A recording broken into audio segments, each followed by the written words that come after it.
How important is it going to be able to speak Spanish in the United States or have Latino leaders within our private organizations based on everything that you're talking about today? Yeah, so the Hispanic population in the United States, well, I mean, let's be honest, it's 80% Mexicans. The Mexican population in the United States is the fastest growing demographic. It is the youngest demographic. It is the demographic that has seen an increase in its value add and its educational system most quickly. And then, of course, it's obviously an interface with Mexico proper. So it really matters where you are. The closer to the southwest border you happen to be, the bigger this issue is, but it is going to be an issue for everyone. They're also the consumers of the future. Now, a couple things to keep in mind. Number one, they are the demographic that we have absorbed in this country most quickly. Spanish disappears from Mexican migrants typically within 1 to 2 generations. That's the fastest ever. One of the really weird cultural things with Hispanics and especially with Mexicans is a lot of them think of the term gringo as an aspiration, not as a pejorative. And if you ask a second generation Hispanic, they will probably on census forms say they're white. They see it as a cultural term, not a racial term. Now, does that mean I don't think you should work on Spanish skills? Not what I'm saying. I'm saying it might not be as critical on this side of the border as you think it is. The other side of the border, Spanish, Spanish, Spanish, Spanish, Spanish, Spanish. And let's be honest, the interface with the Hispanics of Mexico is going to be far more productive, far more cost effective, and far more important than anything we have ever done with East Asia. And based on demographics, it will be for at least the next half century. So that is the future of not just your market and a large part of your workforce, but what allows you to do everything else. So yes, I would invest in it. I'm just saying you might not need it for what you think you need it for. Jim Mooney from New York Transco, just so you know who's asking you the question. What role do you think AI plays in some of these equations going forward? Oh, I forgot that. There's a big, it's probably a lot of not concern going to. Everywhere for everything. Okay, so it probably isn't going to, because those AI chips, the 10 nanometers and smaller, those are the ones we're most likely to lose and not have for about a decade while we rebuild the structured environment that allows us to build them at scale. Now, they're not going to go to zero, but we're going to have to choose what we're going to put them into.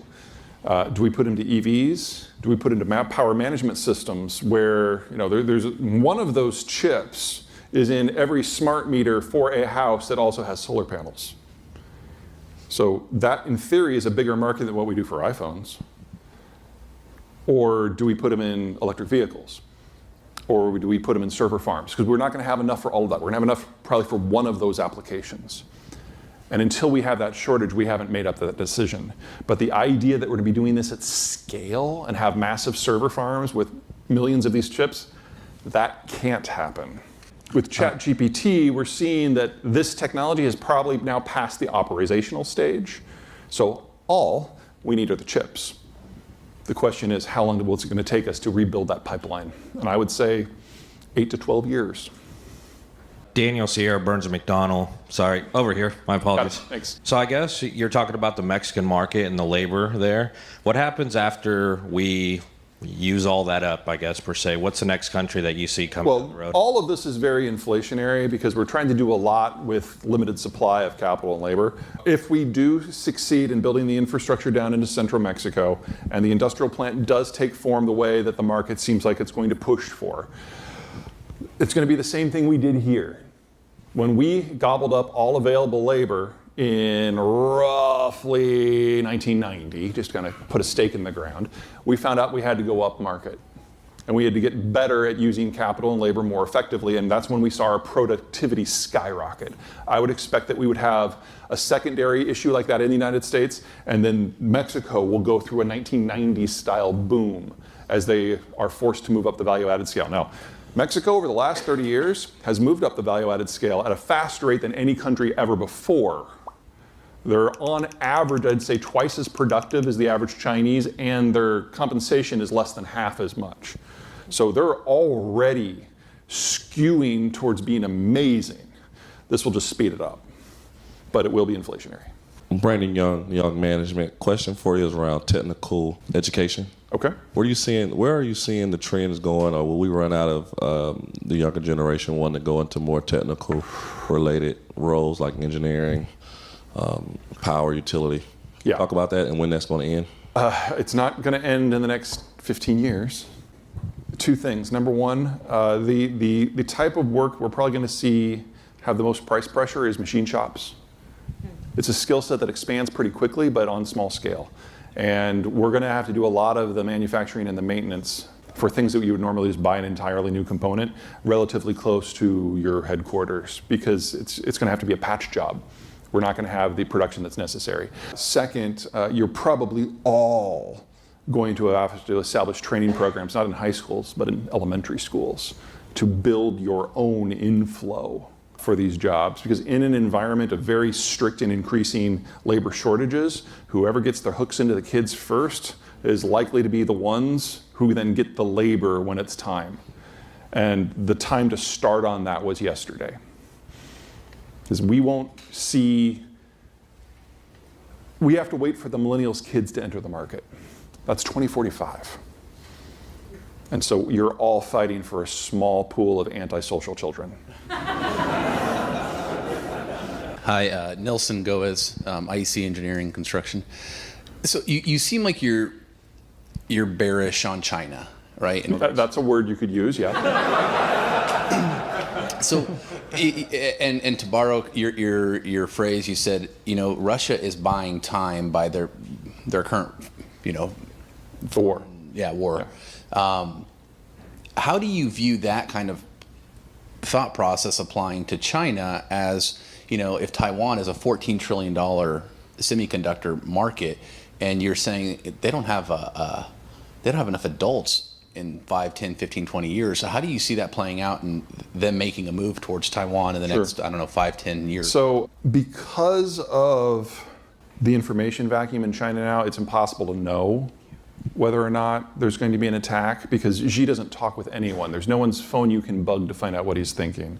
Also, if the Chinese were to make a move on Taiwan, even if they captured it in a matter of 6 weeks without a shot fired, they don't know how to operate those semiconductor facilities because they can't operate their own. They use imported labor to do all of the quality checks on all of the wafers. And the ones in Taiwan are the world's most advanced. The ones in China are very much the other side. So if they got them, they would just be big paperweights, and obviously that would remove semiconductors for the rest of us, but it wouldn't really help them technologically. And it would trigger, among other things, the United States to act militarily. And it's not like we would confront the Chinese in the South China Sea or anything. We'd probably just put a couple destroyers in the Indian Ocean basin and cut the energy flow and cut the ability of them to import the things they need to grow their own food. So China would be facing a national collapse within a couple of years if they do pull the trigger on Taiwan. Normally, I would say that this would mean that they wouldn't even consider it. But again, Xi is now in an information black box, and we can't rule it out. All I can tell you for sure is that one way or another, some country involved in the supply chain somewhere is going to crack. I'm actually more concerned about Germany than I am about Taiwan, but it would have the same impact. The Germans specifically make the lenses that allow all of the lithography to happen. No lenses, no lithography, no chips. The hope, because people seem to like me to say things that are hopeful, is that there is a new lithography technology that is coming out that has fewer parts and doesn't require neon, which we're dependent on the Russians and the Chinese for, that might have a simpler supply chain. But if we ironed out all the kinks of that today, it's not going to be applied at scale in Taiwan within 3 years. So there are potentially ways forward here, but I find it unlikely that we're going to be able to avoid a disruption in that specific market. It's too vulnerable to too many things. But probably not that one. Probably. If it does happen, well then it's all gone. Yeah. Over here. Hey, Peter, you talked a lot about Xi Jinping in China. I just wonder what your thoughts are on Vladimir Putin in Russia. What's going on? Okay, well, I mean, all world leaders, democratic or otherwise, have problems with narcissism and ego. We're not immune to that. The question is how honest you are about your own capacity. So Putin has also established a bit of a cult of personality and has also purged the system of people who might rise up to replace him. But he started from a much lower base, which has shaped how much he's willing to carve out. So at the end of the Cold War, well, sorry, let me go back, 1983, there was a coup in the Soviet Union. And the intelligence services took over, purged all the other factions from the Communist Party. This is the Andropov coup. And Andropov, Chernomyrdin, and Gorbachev, they were the first three, ran the country until the end. Putin is part of that clique, and the intelligence professionals took over after the fall and have run it until now. And Putin has bit by bit removed people who he thought was threatening, and he hasn't done a lot to bring up a new generation from below. So Putin's inner circle today is less than 10 people, half of whom are utterly incompetent. If you ever see anything by Dmitry Medvedev, the former president, he's the most incompetent of them. You can ignore whatever he says. But there are a few of them that actually do provide him with advice and context. So I think the best example I can give you is if you go back to the January before the, I'm sorry, the March, and the words. March, just after the war began, when Putin was making all the nuclear threats, the U.S. ambassador was dispatched, and the message was something like this, like, Mr. President, just think of things from a little different angle here. You remember back in January when you decided and you gave the order for the day the war was going to start, and you were in the bunker under the Kremlin that was completely sealed. It was walk-in safe, no electronics, no notes. And an hour after you left that meeting, we published the notes of the meeting in the media.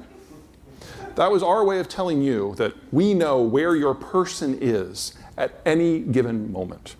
So if you think you can fling a nuke into the Western Hemisphere, and the first half dozen we send back are going to go anywhere except straight up, you're out of your mind. So stop it.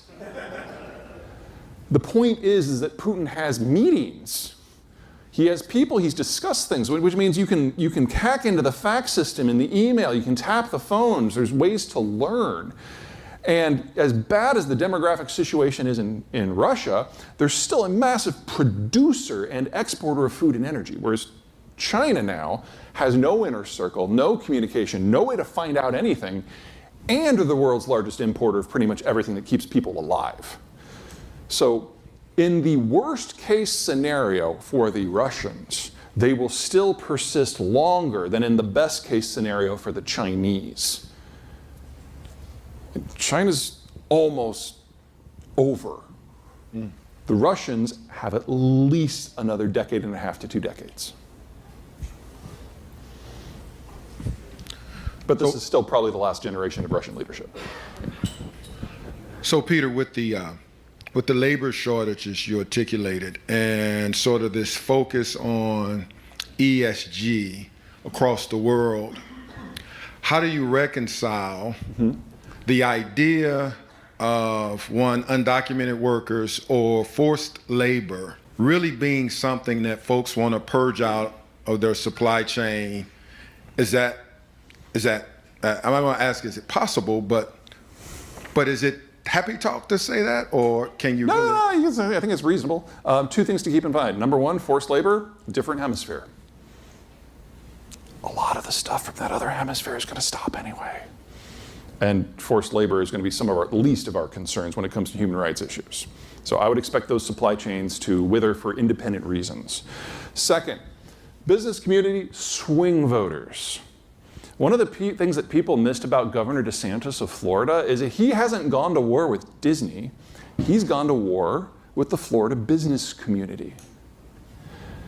ESG, is it doing a good job? Questionable. Is it taking us to where we need to go? I don't know. But since the business community is no longer part of the conversation, they are trying to figure out where they fit into American society. ESG is a component of that. It's an internal conversation. And so every business is approaching this from their own way, based on their own circumstances, their own geography, their own politics, their own workforce. And of course, they're all coming up with different conclusions, some of which are, But when people on the left or the right yell at business about ESG, business just gets pissed off because they're doing the best they can when they're not allowed in the room. So when I hear people like Ramaswamy or DeSantis screaming about ESG, it's like all you are doing is making it easier for the business community to never support the Republican Party again. So there are consequences, and we're going to see them in the presidential and the general election next year, but they're going to be unpredictable in a way that we're not used to seeing out of that community. We're used to the business community being the adults in the room. Now, more specifically to your question about child labor, since there are no standards in ESG, since every company comes at it from their own angle for their own reasons, there is no pattern, in my opinion. So we're going to be waiting to see what happens in terms of international capacity to build this stuff. And those countries are not going to snap in neat order or all at once. So I hate to say this, this is a tier 3 supplier issue. And there is not going to be a database that allows us to map this on its way down.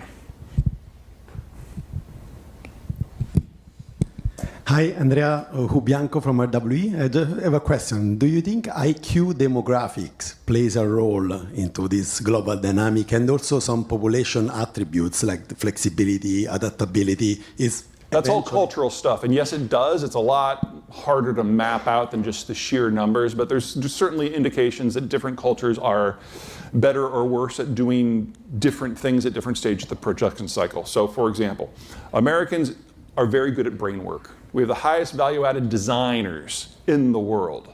The Mexicans are great at production. They're the highest value-added manufacturers in the world. But if you were to increase the cost of labor in Mexico by a factor of 5, they'd probably give us a run for our money. It's not an issue of us or them being smarter or dumber than the other one. They're at a different stage of their economic cycles and their growth, and we have different infrastructures to work with.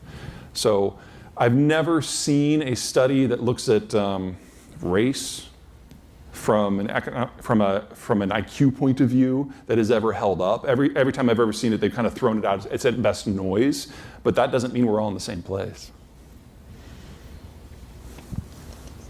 Hi, Peter. Kyle Pinn from Burns McDonnell. What would you say is the biggest impact to your models, your hypotheses, based on who wins the next presidential election? Oh, I mean, I can tell you exactly who's going to win. It's going to be Biden. It's going to be a landslide.